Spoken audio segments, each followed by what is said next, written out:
那些年背着我妈偷偷买的玩具。你是不是又肉痒痒了？没有啊，我哪里敢，我只是给你买了一个高大上的水壶，又不是玩具，难道还有错？这是水壶，你骗谁呀？这么软能装水吗？哎呀，这你就不懂了，高科技的水壶是需要搅拌的。你要是骗我，你从今以后没零花钱了。你就好好看着吧，还搭配了各种少女心配饰，2个可爱的水壶，人吗？每天要开心，喝水也要有仪式感。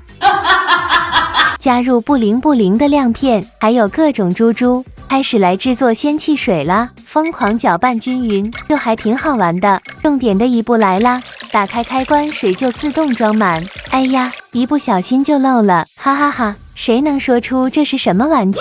盖上盖子就获得一个仙气满满的捏捏乐，还能蹦蹦跳跳，多解压活跃，而且一点也不会漏水。请问这跟水壶有什么关系？就能喝水，还能当装饰呀，是不是有点可爱？无聊就拿起来捏一捏。我严重怀疑你骗我。哪里？这样挂包包上多方便，而且还能当做水果榨汁机，这质感就很奶丝。